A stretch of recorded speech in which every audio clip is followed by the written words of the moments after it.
and continue to reprove myself and prove myself on a day-to-day basis is just something I'm just incredibly excited for and looking forward to. And so yeah, I'm happy to be back.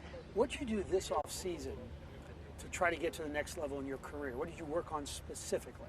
Yeah, there's no shortcuts in this game. There's no shortcuts in life. I think the biggest thing that you have to take away is that you got to put the work in. I've always worked hard in my life, but pairing, working smart and working hard is something that I definitely took a step forward in this offseason for sure. Just the way I swing. There are definitely some things I ran into, some things in reflecting on the offseason, kind of was understanding why things weren't really going the way I wanted them to go. And watching a lot of video, I'm very fortunate to work with I have a new hitting coach I worked with this offseason, kind of changed things up, and he basically just broke everything down and put into terms for me to make me understand, why things were happening the way they were. So that was kind of the first part, and then the second part was simple. It was just getting there and working and just trusting and just understanding that the process involved here is the most important part. So is your approach going to be different in that, to make it simple, hit the ball on the ground more to utilize your speed, or how would you characterize the difference in your swing? Yeah, I mean, the approach-wise, obviously it varies from pitcher to pitcher, situation to situation, but the overall approach is a swing every swing. I'm trying to snap off my best swing every swing.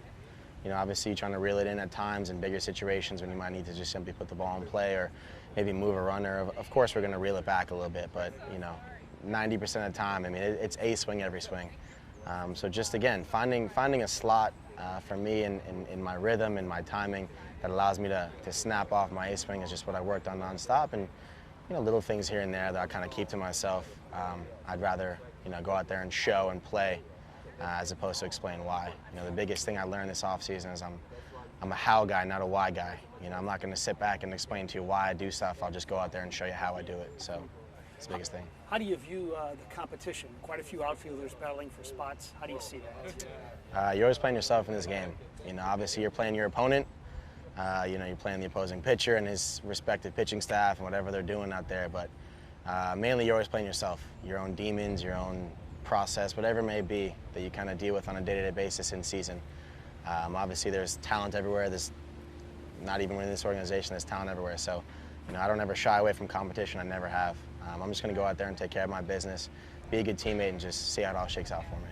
And do you ever think that if these swing thoughts and swing adjustments really click, how special a player you could be? Because on a 1 to 10, you're a 10 as a fielder, 10 as an arm, 10 as a speed. You get this going and you're an all-star player. I appreciate you saying that. I really do.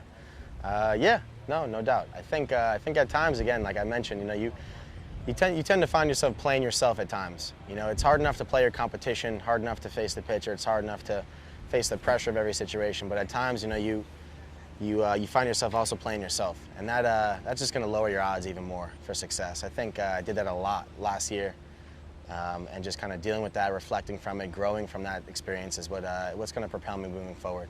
Last thought. We're doing a series on our NBC TV station in St. Louis called The Turning Point.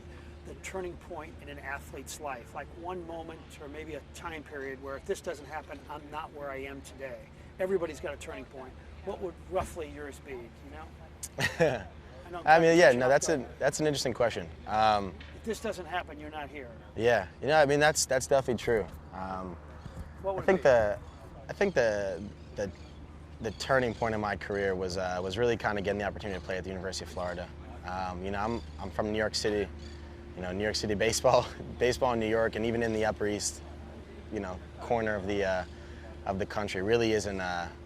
It's not really too good. There are obviously a lot of talented players, but the exposure is really not good at all. And I was very fortunate to kind of have a couple things go in my favor and end up at the University of Florida, and that was really where everything got elevated. My level of work, my level of commitment to my craft, understanding what real competition was at my respective level, which was college at the time. Playing in the SEC, being surrounded by those players, those coaches for 3 years, I mean, that really is what propelled me forward. I'm tremendously thankful and grateful for the opportunity that not only those coaching staff gave me at UF, but just the university in general. There were a couple things I ran into in being a young and immature adult, if you will, and they they kind of took a step back and continued to give me chances to allow me to play baseball, which is all I ever wanted to do.